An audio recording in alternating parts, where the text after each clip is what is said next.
Hi, it's Sherri from A Quilting Life, and I'm here today to share my April works in progress. I have some really fun things to share with you today. I have something that I finished. It's very small. I told you about it maybe even a month ago. I finished it up last night just in time for this video, but really excited about some of these things, and let's go ahead and get started. I don't know where to start. I love all of these projects so much. We'll start with this one. This is actually not my pattern. It's called the Bloomberg Table Runner, and it's by Chrissy Lux of Branch and Bloom, and she actually does a table runner club for shops and also writes blog posts about her designs each month for Moda. She's done a pouch club. Anyway, Moda sent me this pattern, and I immediately knew I had to make it in this collection, even though my runner turned out so differently from Chrissy's, where she has the dark background. I knew I wanted to use this little dot background, and I knew I wanted to alternate red prints, 2 different yellows, 2 different oranges, and 2 different pinks. And I also love that you can play around with this center of the flower. I had a lot of fun. I did have to do some, if you're going to make it with a layout similar to mine, I recommend making a test block first, because the pattern is written for the way the quilt is made.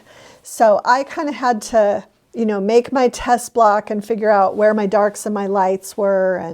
And since I was doing 4 different flowers, her pattern is written for 2 each of 2 flowers that are the same. So you might have to do a little thinking, put on your thinking cap for this one, but I really love how it turned out, and I used that print for the back and the aqua stripe binding, and just really love this. It really says spring, so it was super fun.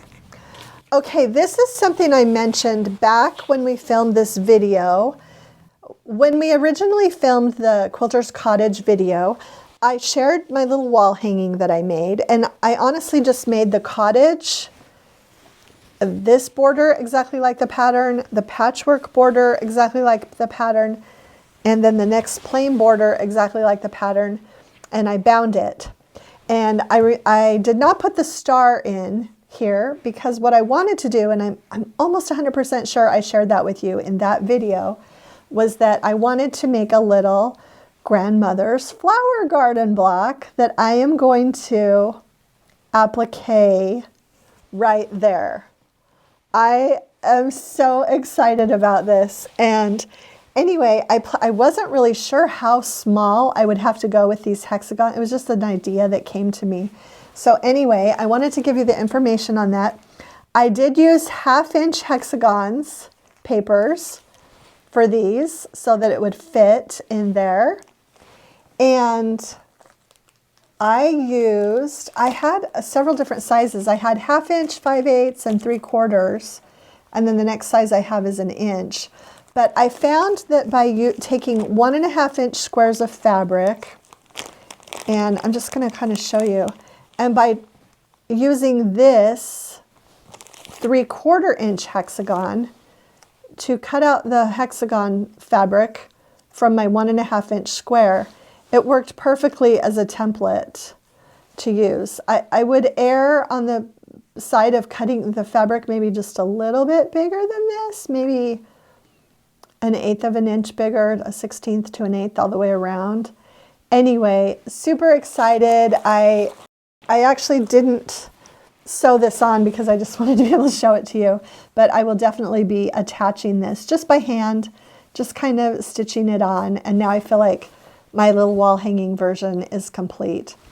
Now this kind of took me down a rabbit hole, because then I thought, oh, these Delightfully Yours fabrics look so good in Hexagons.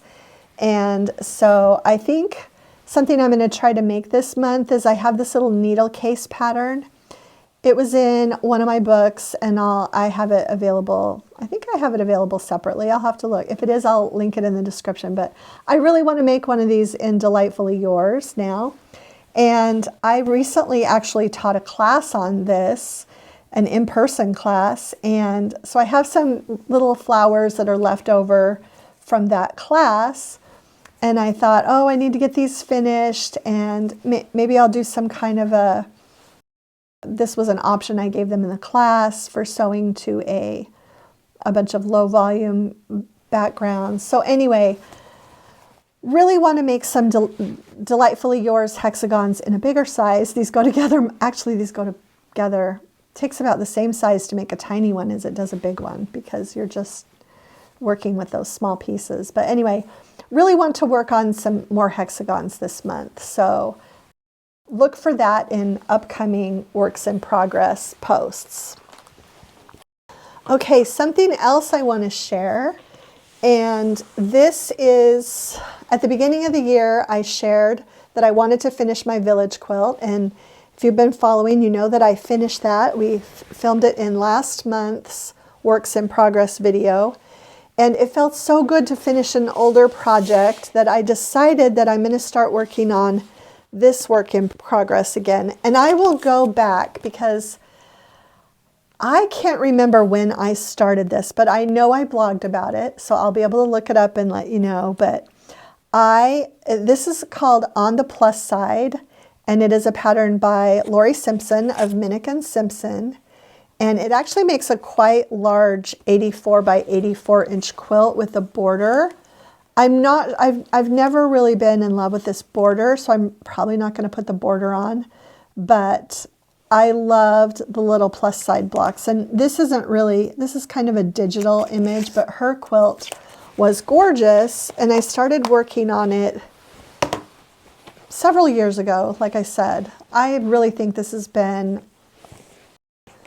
definitely a more than 5-year project also. So I've got lots of these little plus blocks that I've done with Lori's fabrics over the years, and they've just been sitting in a drawer, and I'm super excited about working on these.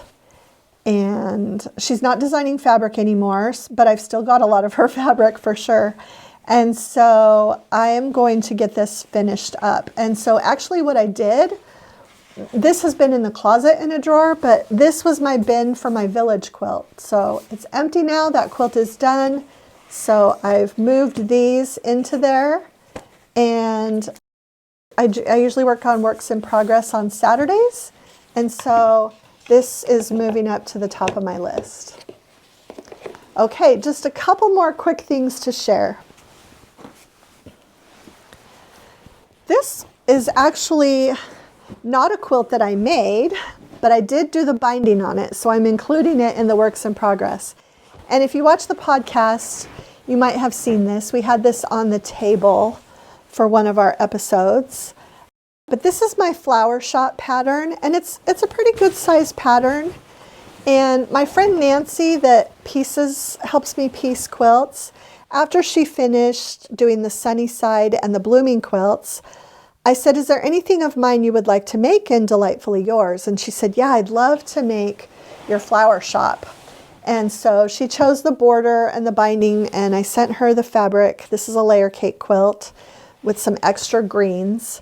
And I sent her the layer cake and the green fabrics, and she made the quilt. She chose the binding, or the border and the binding. And I think this is from Laguna Sunrise or Seashore Drive, one of those that she used for the backing. But anyway, she sent it to my quilter Marion, and I said, oh, let me bind it for you and take some pictures of it, and then I'll be sending it back to Nancy. So this is the most recent quilt that I finished the binding on, and loved using the houndstooth print from Delightfully Yours. And it's just so fun against that navy.